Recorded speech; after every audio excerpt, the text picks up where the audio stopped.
ചെയ്യുന്നത് എല്ലാവരും ആത്മാർത്ഥമായിട്ട് അമ്മി പറയണം.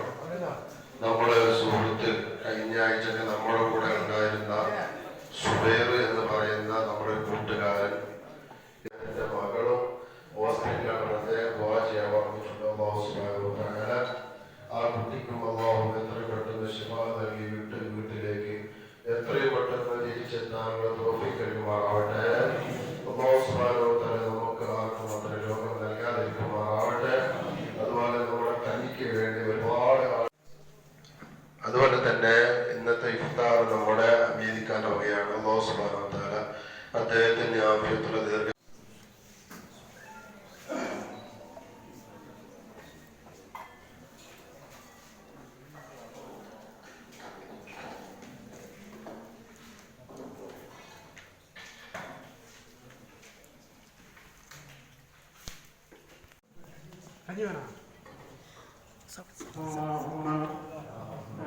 Thank you.